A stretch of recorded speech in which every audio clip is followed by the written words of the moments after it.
No niin, tervetuloa uudelle videolle. Tää on vähän erilainen video, mitä meidän kanavalla ollaan nähty, mutta mä halusin tehdä tällaisen videon. Se tuntui musta jotenkin tosi hyvältä idealta. Eli siis tää on meidän synnytyskertomus, niin kuin ehkä otsikosta saattaa nähdä. Ja heti alkuun haluan sanoa sen, että me ei kuvattu meidän synnytystä, joten tällä videolla ei tule mitään näkymään mitään synnytysmateriaalia, vaan ihan vaan höpötellään, istutaan ja mä kerron, minkälainen mun synnytys oli. Koska mun mielestä mulla oli kauhean ihana ja upea ja hieno synnytys.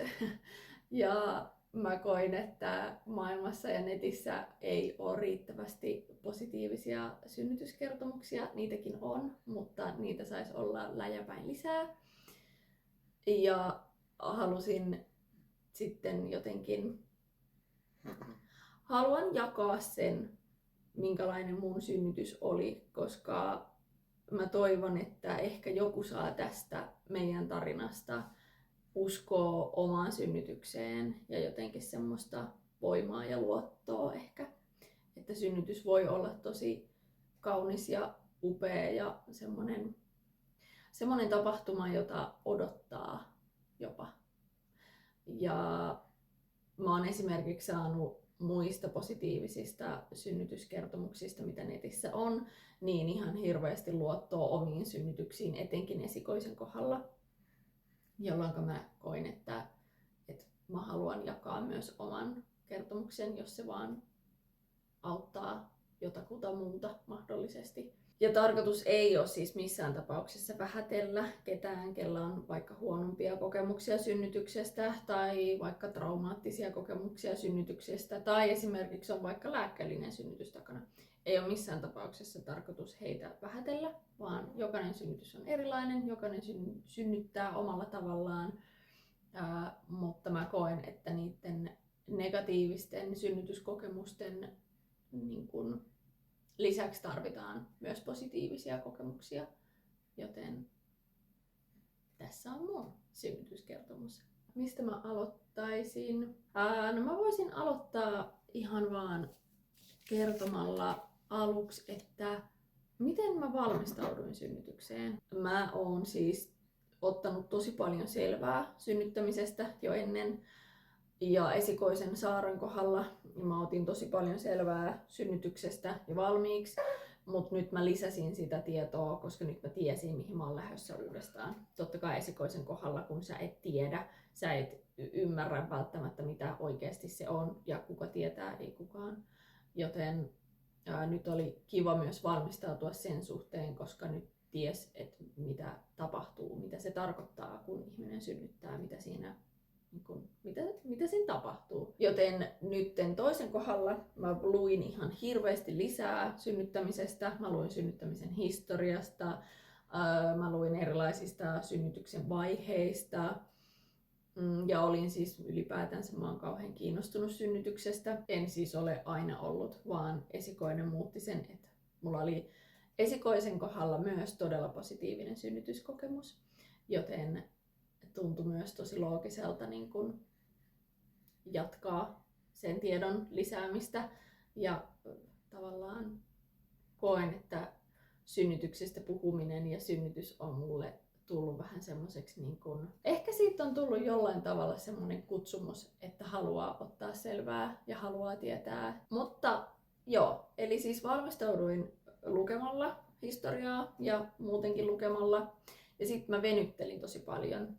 Olin paljon kyykkyasennoissa, konttausasennoissa ja avasin lantioa, pyörittelin lantioa. Mulla oli jumppapallo, jonka päässä mä päällä pyörittelin lantiota ja tein erilaisia avaavia liikkeitä, mitä siis on nettipullollaan. Et jos vaan kiinnostaa, niin sieltä käy kurkkaamassa.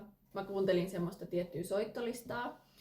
Aina kun mä venyttelin, mulla oli kuulokkeissa se oli semmoista meditatiivista musiikkia, jossa oli meri vieressä. Mä voin laittaa johonkin tähän näin sen soittolistan nimen, jos jotain kiinnostaa. Spotifysta siis kuuntelin. Sen mä aina aloitin sieltä alusta, jolloin sitten kun mä tiesin, että mä tuun käyttää sitä synnytyksessä, niin se musiikki oli mulle tuttua, jolloin mitä useimmin mä sitä kuuntelin, niin sitä tutummaksi mun niin kun, mieli ja kroppa sen koki. Ja sitten aina kun mä venyttelin, niin mä menin tosi rentoon tilaan. Ja se on se asia, mitä haetaan synnytyksessä, että päästään todella rentoon tilaan. Ja sitten mä myös tein hengitysharjoituksia. Mulla oli myös semmonen rentosynnytysvalmennuskurssi, joka mulla oli itse asiassa Saarastakin otettu, joten tää oli mun toinen kerta, kun mä otin sen. Siellä on paljon myös tietoa synnytyksestä ja siitä. Ja sitten mä vähän niin kun, nyt kun oli toista kertaa käytössä, niin vähän niin kuin kertasin niitä, muistin, että mitä se onkaan. Ja sitten tein tosi paljon niitä harjoituksia. Itse olen kokenut, että tämä rentosynnytysverkkokurssi on ollut tosi hyvä ja auttanut mua mun molemmissa synnytyksissä, joten siitä isot peukut ja suositukset sille. Ja se ei maksa omaisuutta, koska tuolla on myös hirveä määrä erilaisia verkkokursseja. Tuolla on myös hirveä määrä verkkokursseja netissä niin kuin synnyttämiseen liittyen, jotka maksaa niin paljon, että esimerkiksi mulla henkilökohtaisesti ei ole varaa laittaa montaa 100 euroa niin kuin verkkokurssiin. Joten senkin takia rentosynnytyskurssi valikoitui mulle toista kertaa. Ja siis ihan huippu niin kuin verkkokurssi. Ehdottomasti suosittelen.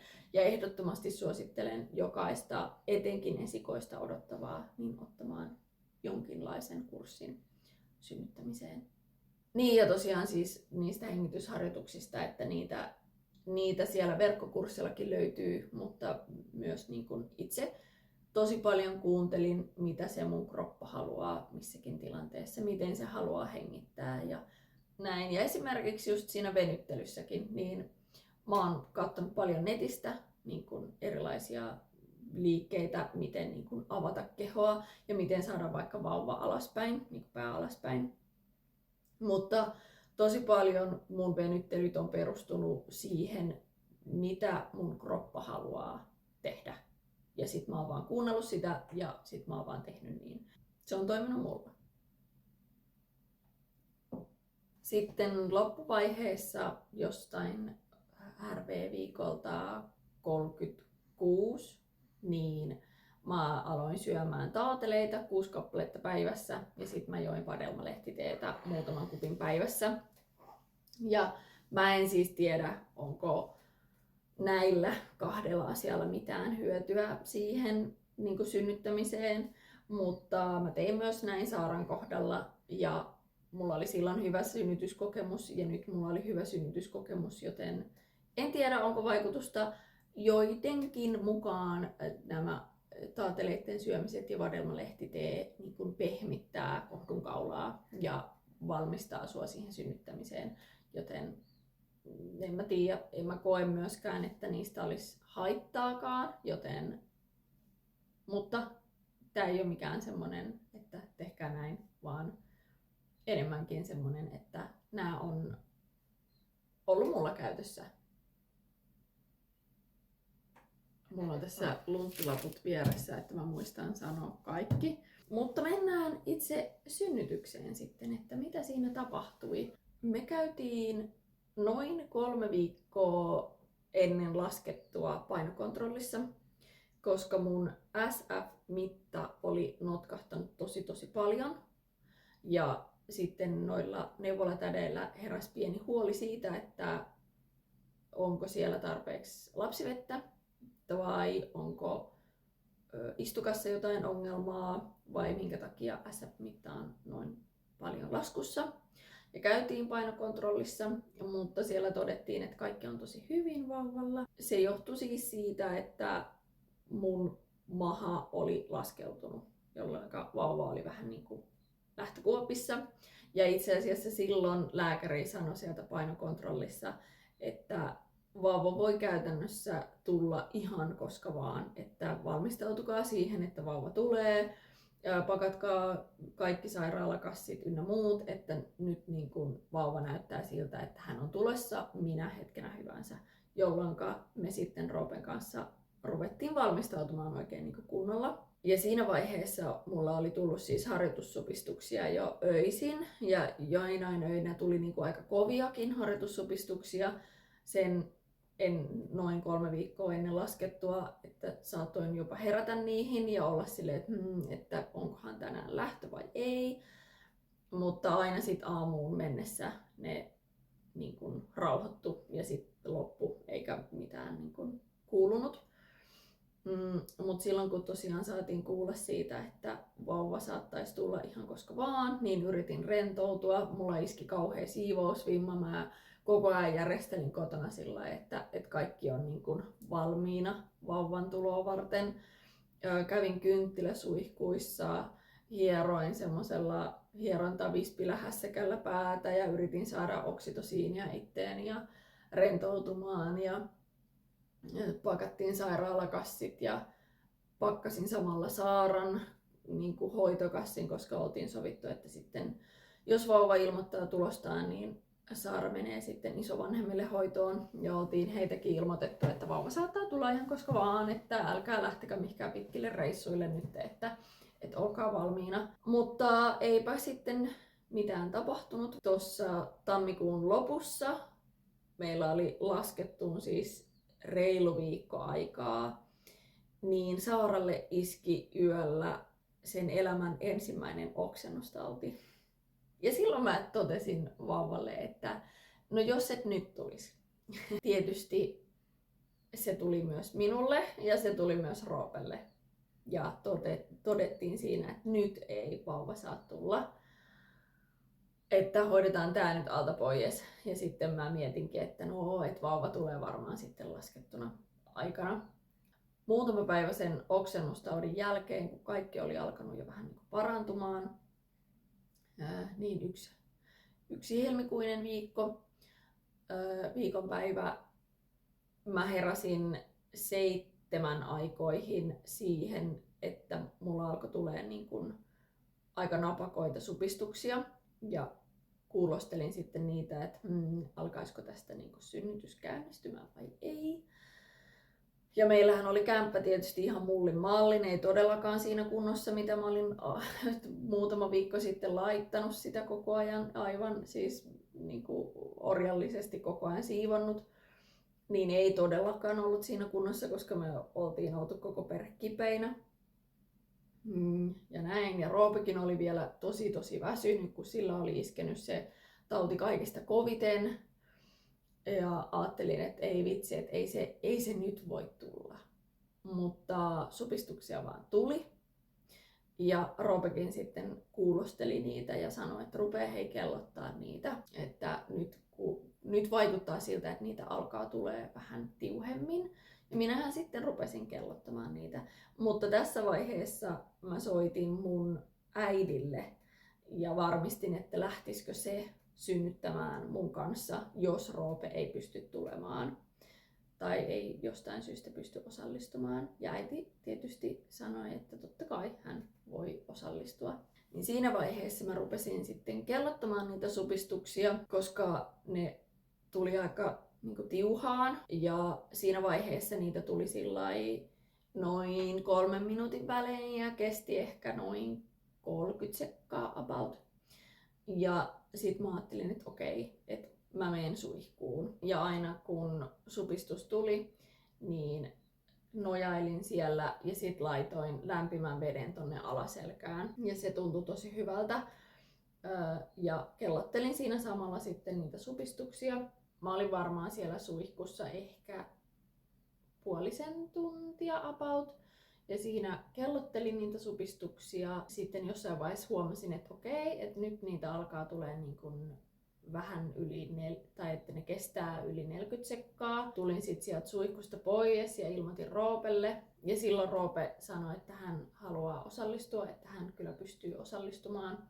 Niin suihkun jälkeen sitten kun mä tulin suihkusta pois, niin me laitettiin mun selkään semmonen TENS-laite, joka antaa semmosia iskuja, ei ne ole niinku sähköiskuja, mutta semmoisia sähköväreilyä niinku tonne alaselkään. Laitettiin ne sinne. Roope lähti suihkussa käymään ja sanoi, että okei, että nyt kuulostaa siltä, että pitäisikö sun soittaa synnärille, koska oli toinen tulossa. Meillä oli suht nopea ensisynnytys, niin sitten todettiin, että jos nyt tässä rupeaa jotain tapahtumaan, niin ehkä on ihan hyvä sinne soittaa, että miltä heidän mielestä kuulostaa se, että pitääkö lähteä vai ei. Ja sieltä sitten sanottiin, että okei, että lähtekää pikkuhiljaa tulemaan, että kun on toinen kyseessä, niin ehkä kannattaa lähteä tulemaan. Ja sitten me pakattiin vikat tavarat sairaalakassiin, kuulokkeet, sun muut tarkistettiin, että kaikki on mukana. Lähdettiin sitten kohti sairaalaa ajamaan. Ja Saara oli itse asiassa silloin hoidossa, niin ei tarvinnut sitä sitten miettiä. Ja mä muistan, kun mä olin autossa, mulla oli TENS-laite kiinni selässä ja me kuunneltiin sitä samaa soittolistaa, mitä mä olin aina kuunnellut venytellessä, eli just sitä meditatiivista musiikkia, jossa kuuluu aaltojen ääniä. Ja mä muistan, kun mä katsoin ulos ikkunasta ja oli aivan käsittämättömän upea, niin kuin pakkaspäivä, oli paljon pakkasta ulkona. Puut oli ihan semmosessa jääkide harsossa ja oli tosi kaunista, aurinkopaisto. Ja mä mietin, että tänään on kyllä tosi kaunis päivä syntyä. Sitten kun me päästiin Taussin parkkihalliin, vietiin auto sinne ja lähdettiin kohti sitä synnytysosastoa, niin mä huomasin, että mun supistukset tuli todella tiuhaan, ettei me päästy kävelemään kuin muutama askel, kun se supistusaalto tuli ja mun piti alkaa nojaamaan johonkin seinään, koska se tosiaan helpotti, että mä nojailin siellä aina pitkin ja poikin. Ja ei montaa tolppaa päästy eteenpäin, kun mun piti taas jäädä siihen hengittämään. Ja mä olin ottanut siinä autossa käyttöön semmosen, niin kun, mä pidin semmoista tosi matalaa mörinää tai semmoista, mä niin kun hoin vaan A-ta. Sitä kutsutaan synnytyslauluksi, mutta matalaa vokaaliääntä. Ja sitten samalla kun mä hengitin nenän kautta sisään ja suun kautta ulos, niin aina kun mä suun kautta puhalsin ilman ulos, niin sitten mä päästin sitä A-ääntä.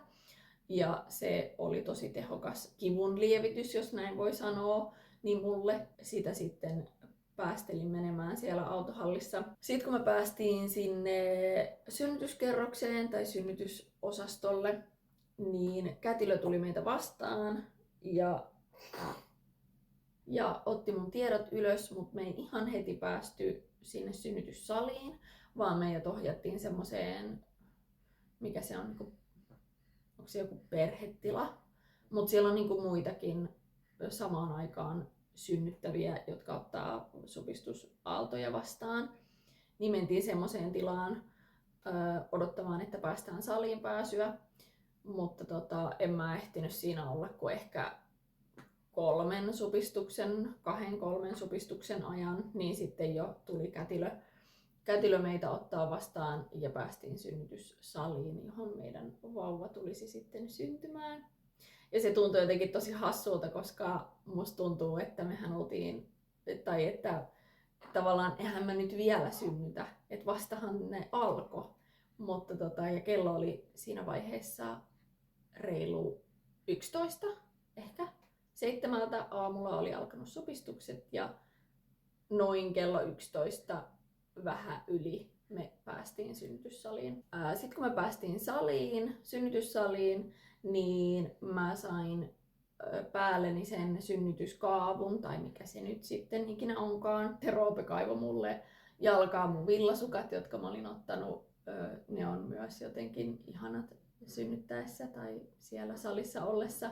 Siinä on jotain semmoista kodinomaisuutta, kun sä tallustelet siellä villasukat jalassa. Ja mun synnytystoivelistalla oli, että mä toivon niin kuin hämärää valaistusta ja semmoista tosi rauhallista tunnelmaa. Ja kätilö heti sitten, kun mä annoin heti ensimmäisenä sille tuon meidän toivelistan, niin hän kävi laittamassa valoja siinä vaiheessa jo niin kuin himmeämmälle, joka tuntui tosi hyvältä. Ja ylipäätänsä koko meidän synnytyksen ajan mun mielestä sitä meidän synnytystoivelistaa niin kuin kunnioitettiin ja pyrittiin toteuttamaan asiat sen mukaan, mitä mä siinä olin kirjoittanut. Siinä se kätilö sitten laittoi mulle semmoset, mitkä ne nyt on, sydänkäyrämittari, se mikä laitetaan tähän vatsan päälle, joka mittaa vauvan sydämen sykkeet ja sitten muun supistukset, niin ne anturit laitettiin, tai mitkä ihmesysteemit onkaan, niin ne laitettiin mun vatsan päälle. En halunnut mennä siksi aikaa makaamaan, koska makaaminen ei tuntunut ajatuksella ollenkaan houkuttelevalta siinä vaiheessa. Halusin olla seisovassa asennossa, halusin keinuttaa lantiota ja mulla oli edelleen se tenssi kiinni mussa, niin halusin sen kanssa olla niin kuin seisovassa ja se oli kätilölle ok.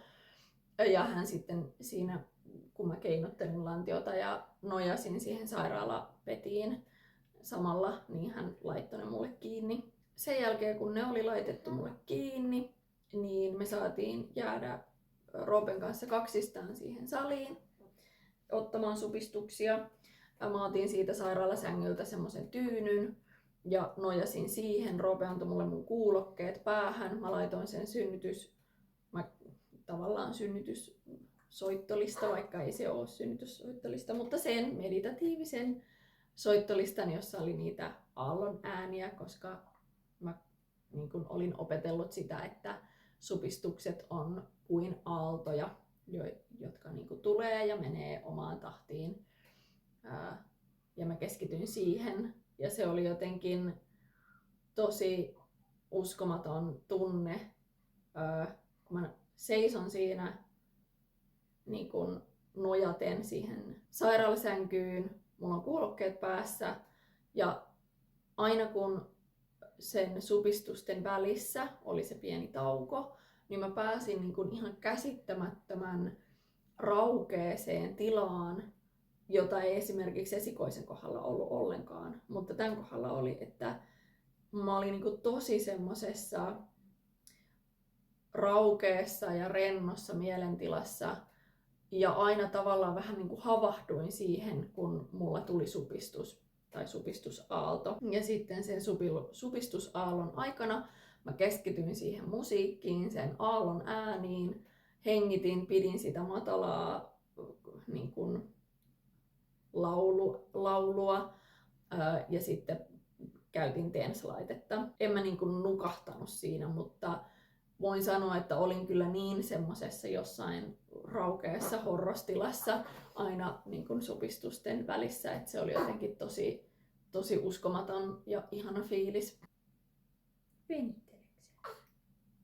Siinä jossain vaiheessa sitten, kun mä olin ottanut siinä seisovalteen niitä supistuksia vastaan, niin kätilö tuli sinne saliin ja oli tietysti lukenut meidän synnytystoivelistasta ja kun olin muutenkin siitä sanonut puhelimessa, että meillä on toiveena synnyttää veteen ja haluaisin käyttää sitä myös avautumisvaiheessa, niin hän sitten rupesi laittamaan sitä allasta valmiiksi mulle. Mutta se huomasi, että ne mun sydänkäyrämittarit niin ei aina näyttänyt ihan oikein ilmeisesti. Ja sitten se niin kuin näytti sitä, että sen vauvan sydänkäyrät niin kuin laskisi. Niin se sanoi, että jos se jatkuu, niin tarvitsisi laittaa semmoinen scalp-anturi sille vauvalle, jotta mä pääsen veteen. Mutta sen scalp-anturin laittamisen seurauksena multa pitäisi puhkaista kalvot. Eli menisi niinku vedet, koska mulla ei siinä vaiheessa ollut mennyt vielä vesiä. Ja mä olin kuullut tosi paljon niinku negatiivista siitä, että jos kalvot puhkaistaan, niin niistä supistuksista tulee tosi niinku hallitsemattomat ja kivuliaat, jolloin mä ajattelin, että ei tehdä sitä. Ja mulla oli muutenkin synnytystoiveena se, että synnytykseen puututtaisiin mahdollisimman vähän, vaan annettaisiin sen mennä omalla painolla eteenpäin. Ja Kätilö oli ihan fine tämän asian kanssa. Se sanoi, että mennään kokeilemaan sitä vettä, että jos vaikka ne anturit näyttääkin siellä paremmalta tai mitä ikinä. Ja sitten multa otettiin siinä vaiheessa se TENS-laite selästä pois, mutta mä en ollut päässyt ammeeseen ja mulle tuli se supistus, niin sit Roope onneksi, kun mä nojasin taas johonkin lattialle tai johonkin jakkaralle, niin Roope tuli ja paino mua sieltä selästä. Hiero ja paino sieltä alaselästä, missä se TENS-laite oli siihen asti ollut. Ja se oli tosi ihanan tuntusta, koska enää se TENS-laite ei vienyt sieltä sitä painetta pois, mutta sitten kun Roope paino sieltä, niin sit se niinku helpotti. Ja siinä vaiheessa mä taisin käydä vessassakin ja otin niitä supistuksia siellä. Ja sitten menin altaaseen. Siis olinkohan mä ollut altaassa ehkä 3-4 minuuttia. Niin sitten Kätilö totesi, että ne sydänkäyrämittarit niin alkoi näyttää vaan mun omia sydänkäyriä, jolloin se scalp-anturi pitäisi laittaa, jotta mä voisin olla siellä vedessä. Siinä sitten pohdin hetken aikaan, että haluanko tehdä niin vai en.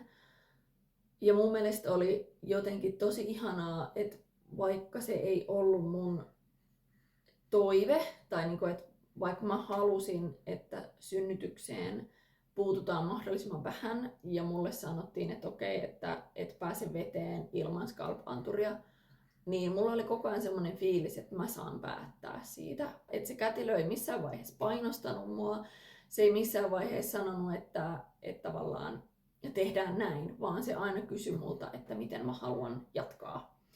Ja mä mietin hetken aikaa siinä, että laitetaanko vai ei, mutta meillä oli esimerkiksi se scalp-anturi käytössä jo Saaran kohdalla. Ja sit mä päätin, että okei, että puhkaistaan kalvot ja laitetaan scalp-anturi, koska mulla oli jotenkin niin vahvasti se, että kun mä en Saaran kohdalla päässyt synnyttää veteen, niin nyt mä haluaisin edes yrittää niin kun saada se kokemus itselle.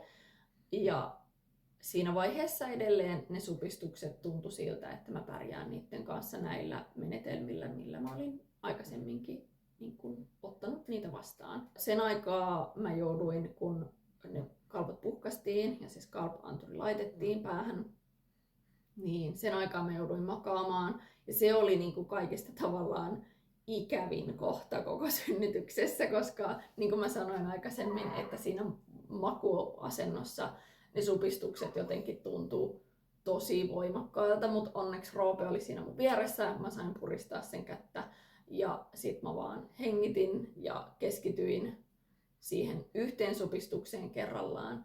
Sitten mä niin toistin päässäni vaan semmoista lausetta, että aalto kerrallaan. Ja sit mun ei tarvinnut keskittyä niihin muihin tuleviin supistuksiin. Mä en keskittynyt niihin, vaan mä keskityin siihen yhteen, että mä pääsen siitä yli. Ja sitten mä taas jatkoin elämää niin sanotusti. Ja siinä vaiheessa mä olin 7 senttiä auki, kun ne kalvot puhkastiin. Sain sitten mennä altaaseen uudestaan. Ja se oli aivan käsittämättömän ihana tunne päästä sinne altaaseen. Se oli ihanan lämmintä se vesi. Mulla oli siinä jotenkin tosi turvallinen ja rento olo. Roope oli siinä mun vieressä. Ja hän itse asiassa muisti, että mulla oli mukana tämmönen harvaharjainen kampa, jonka tarkoituksena oli vähän niin semmonen akupainanta. Tämmöinen harja. Tää on siis mun äidin joku kampa, mutta tämä oli mulla siis mukana. Ja mä siis niin kun käytännössä painoin sitä vaan näin niin kun kättä vasten aina supistuksen tullen. Mulla oli toisessa kädessä Roopen käsi ja toisessa kädessä mulla oli se kampa. Ja mä vaan nojasin siihen altaan reunaan ja supistuksen tullen mä vaan hengitin, päästin sitä matalaa ääntä, puristin kädellä kampaa ja aina sen aallon jälkeen niin mä vaivuin taas semmoiseen ihanaan rentoon tilaan, kun mä en nukkunut, mutta tavallaan mä olin jossain tosi rennossa ja rauhallisessa tilassa ja mulla oli niin turvallinen olo ja kaikki jotenkin tuntui hyvältä. Siinä me sitten otettiin niitä supistuksia jälleen vastaan siellä vedessä. Roopella oli mulle siinä pillimehu, joka kätilö oli tuonut, päärynän makuinen.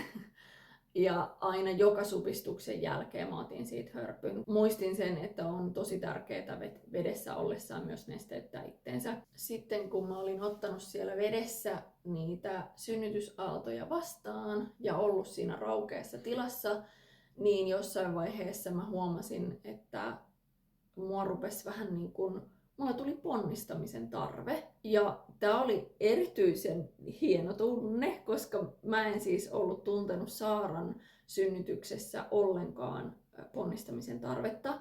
Se, että tässä mä tunsin kehollisesti sen, että nyt mua ponnistuttaa. Ja mä sanoin sille kätilölle, että okei, nyt tuntuu siltä, että mä haluan ponnistaa. Ja se kätilö sitten kehotti mua vaan myötäilemään oman kehon tuntemuksia. Ja jälleen kerran aivan uskomaton fiilis, että kukaan ei hoputtanut tai mitenkään niinku tullut siihen niinku väliin, vaan mä sain itse kuunnella niitä mun oman kehon tuntemuksia ja myötäillä siinä. Ja sitten aina kun mulla tuli se supistus, niin mä vähän niin kuin kuulostelin siltä, että miltä se niin kuin työntäminen tuntuu tai ponnistaminen mun kehossa tuntuu. Ja aluksi mä muutaman ensimmäisen supistuksen kohdalla mä ihan sillai tavallaan varovasti rupesin ponnistamaan. Ja sitten kun mä sain itsevarmuutta siihen ja tavallaan tulin tutuksen tunteen kanssa, niin mä rupesin tekemään sitä paljon voimakkaammin. Ja siinä vaiheessa mä rupesin hollaamaan päässäni semmoista lausetta kuin alas, eteen ja ulos. Sitten kun mä rupesin uskaltamaan niin kuin ponnistaa voimakkaammin aina supistuksen tullen, niin meniköhän mulla 2 vai 3 supistusta, niin mä tunsin pään. Kätilö sanoi, että tunnustele miltä tuntuu siellä alhaalla. Ja mä tunsin pään, kun se syntyi. Sitten mä tunsin hartiat, kun ne tuli sieltä. Ja mä sain itse ottaa vauvan sieltä vedestä tähän syliin rinnalle. Ja se oli aivan uskomattoman ihana tunne. Kukaan ei, eli siis kätilö, ei sekaantunut siihen. Hän ei nostanut vauvaa ylös. Hän ei tehnyt mitään muuta kuin vaan katso. Roope oli siinä vieressä ja mä sain nostaa vauvan itse sieltä vedestä ylös. Se oli ihan käsittämättömän hieno tunne. Ponnistusvaihe kesti yhteensä 12 minuuttia ja tosiaan 2 vai 3 ponnistusta. Sen jälkeen, kun mä sit uskalsin tosi voimakkaasti ponnistaa, niin vauva tuli ulos. Ja mä tiesin kyllä, että veteen syntyvät vauvat, kun ne nostetaan tähän niin kuin pinnalle ja rinnalle, niin ne saattaa olla hetken aikaa tosi hiljaa. Siinä kaikessa räjähdystunne myrskyssä mä kysyin kätilöltä sitten, että onko sillä kaikki hyvin ja miksi vauva on hiljaa ja kai sillä on kaikki hyvin. Ja kätilö vaan oli, että kaikki on tosi hyvin, että vauva vaan miettii hetken aikaa. Ja sitten se ei mennyt kauaa, kun vauva sitten parahti ensimmäisen kerran. Me oltiin siinä vedessä hetken aikaa. Mä nojasin sinne ammeen niin kuin seinään ja vauva oli tässä. Ja mä katselin sitä. Ja kaikki oli jotenkin ihan äärimmäisen hyvin ja uskomattoman hienosti. Ja kello oli silloin 14.12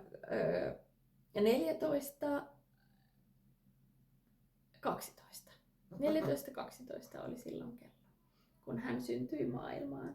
Siinä hetken aikaa altaassa ihmeteltiin ja katseltiin toisia, kunnes sitten mä nousin sinne sairaalasänkyyn vauvarinnalla ja mut niin kuin käärittiin lämpimiin peittoihin ja pyyhkeitten alle. Mulla oli kyllä aluksi semmoinen pieni horkka, että mä tärisin tosi paljon sen veden lämmön jälkeen, kun mä tulin siihen sairaalapedille, mutta onneksi mulle laitettiin kauhean määrä kaikkea peittoja ja pyyhkeitä, niin sit mulle tuli lämmin. Hän oli syntyessään 2848 grammaa ja 47,5 senttimetriä. Vauva alkoi siinä syömään onnistuneesti ja sitten synnytin istukan jossain vaiheessa. Meillä oli polikliininen synnytys toiveena, eli se tarkoittaa sitä, että kotiudutaan niin kuin mahdollisimman nopeasti 6-24 tuntia synnytyksestä. Jotta saa polikliinisen synnytyksen, niin sulla pitää täyttyä tietyt kriteerit. Ja kun mä synnytin sen istukan, niin mä menetin noin 800 millilitraa verta. Ja se oli sitten liikaa siihen polikliiniseen. Mutta se oli loppupeleissä jopa ihan hyvä, että me ei saatu sitä polikliinistä, koska sitten hän rupesi kellastumaan, niin me jäätiin sitten osastolle. Synnytys oli ihan käsittämättömän upea ja hieno ja voimaannuttava ja jotenkin semmoinen kaikki meni just niin hyvin, kun kaikki pitikin mennä. Ja vaikka siihen synnytykseen vähän niin kuin kajottiin, koska ne kalvot puhkastiin, niin kuin mä sanoin tuossa aikaisemmin, että mulla oli jotenkin semmoinen fiilis, että mä sain koko ajan päättää, mitä me tehdään. Ja multa kysyttiin, miten mä haluan. Ja tavallaan musta tuntui, että mut otettiin huomioon. Ja mä sain oikeasti päättää mun synnytyksestä. Ja se, että mä sain itse ottaa sen vauvan sieltä vedestä, niin se oli jotain semmoista, mua itkettää.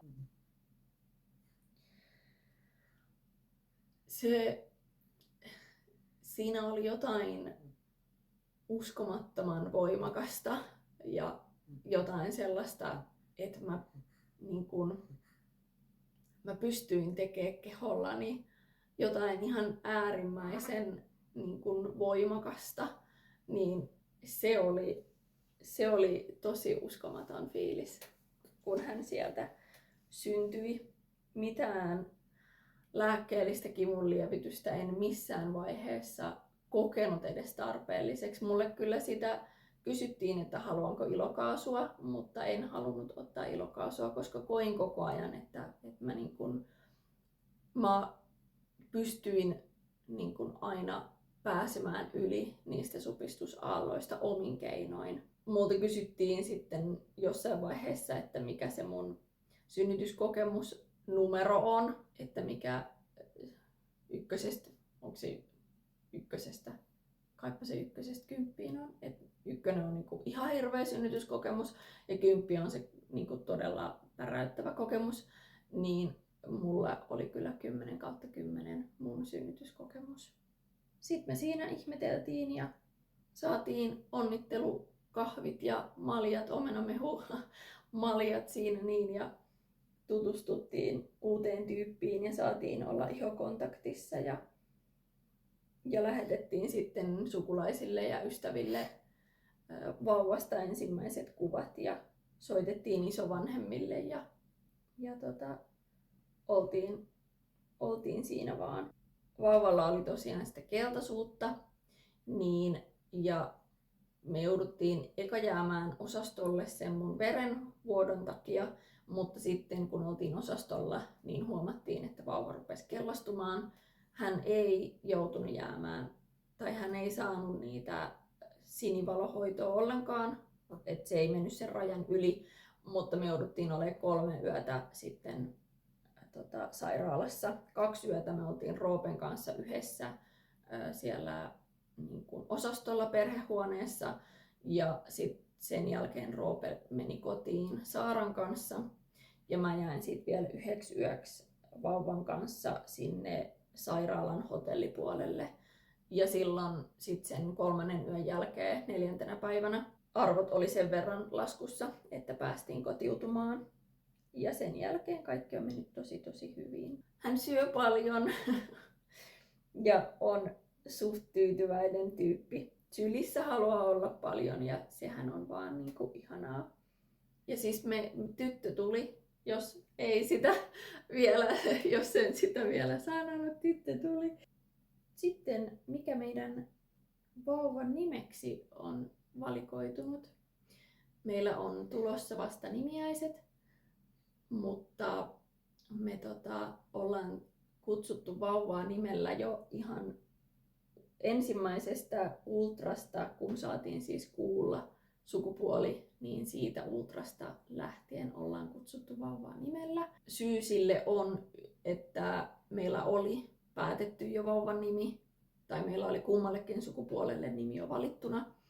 Ja sitten kun saatiin kuulla ultrassa sukupuoli, niin se tuntui jotenkin tosi loogiselta alkaa kutsumaan häntä heti nimellä.